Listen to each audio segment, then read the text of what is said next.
What's up, guys? Welcome back to Frosty Gaming. Today we're going to be doing a video for you guys.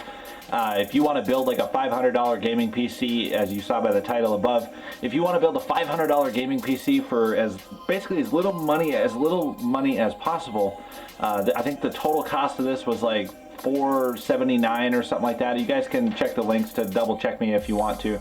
But it's actually a really good gaming PC. We got a really good graphics card in here that's capable of 4K. I'm not saying you can run 4K stable or anything like that, but maybe on low settings or something like that. And don't ask me what frames per second each computer can do. In the future, I'm going to get more sponsors, and we're going to be able to actually build these computers and then run them on some tests and stuff like that for you guys. So let's get the subscriber count up, let's get the view count up, let's get the like count up, and I'll be able to do stuff like that for you guys in the future. That'd be awesome. And then maybe when we're done building it, I could either sell it, or more than likely I'd probably just give it away every month or something like that. So anyways, guys, this month's build is going to be a $500 gaming PC build. If you want to buy the products that are in this video, if you say for the CPU, if you don't want that CPU, you can upgrade to a little bit higher CPU if you want to. You're just gonna be a little bit over the $500 mark, whatever.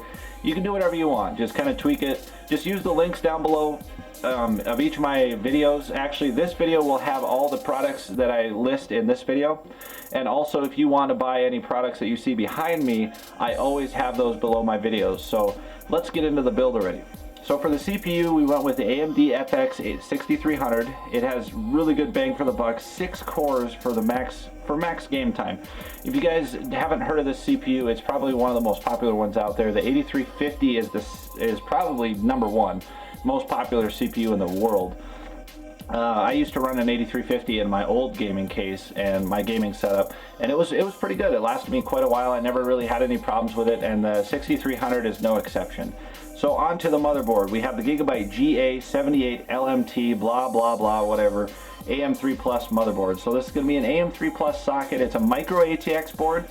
I'll list the cost of each piece like the CPU, the motherboard, the RAM, things like that on the pictures that you guys see, so you guys can kind of see what the build will look like, what the pieces will look like and whatnot. That's why I put the pictures up for you. I just put a couple specs up there for you.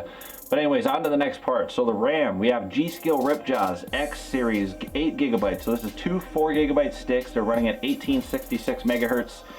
And it's a pretty respected brand, guys. As far as G-Skill goes, like I said, in my previous build, I ran the AMD 8350. I ran a GIGABYTE board. No, I ran an ASUS board. And as for RAM, I actually did use G-Skill RIPJAWS RAM. It was really good RAM. I'd never had a problem with it. I thought I had a faulty stick at one point, but it was actually just my hard drive or something like that. Tell me how that works. Your hard drive is going out and you think it's your stick or your motherboard, but anyways, kind of weird. On to the next part. The hard drive is a SEAGATE BARRACUDA 1 terabyte 7200 RPM hard drive. There's tons of storage, guys. Brand name with a low price.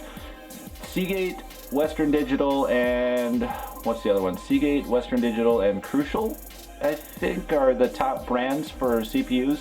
Or not CPUs, oh my god, I'm really out there today. SEAGATE and Western Digital are probably the two top names. I know there's a third one, I just can't think of it. If you guys know what it is, link in the comments below, let me know.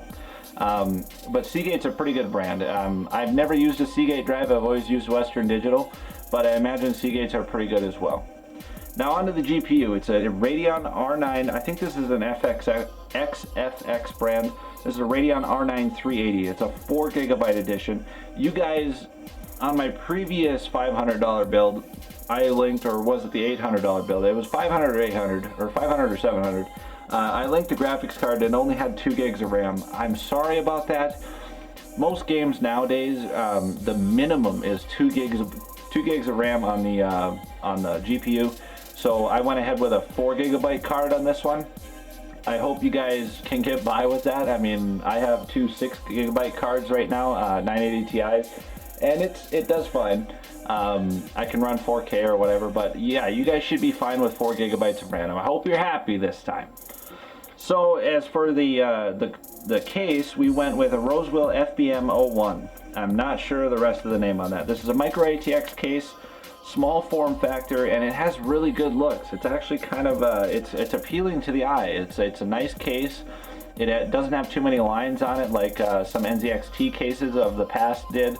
It's a really nice case, so if you guys want to pick one of these up, make sure you click the link down below. Moving on to the power supply. This is actually a really good brand of power supply that I got you guys. So the power supply that we're going off of is the EVGA 500 watt power supply. It's 80 plus certified. It has great stability. If you guys go and look at it on Amazon, I believe it'll have a picture of the stability chart, you know, the fluctuation on the 12 volt rail and the 3 volt and the 5 volt rail. It's actually really good. There's not too much fluctuation. I have an NZXT Hale 90, which has the best fluctuation, or the least amount of fluctuation on any power supply ever.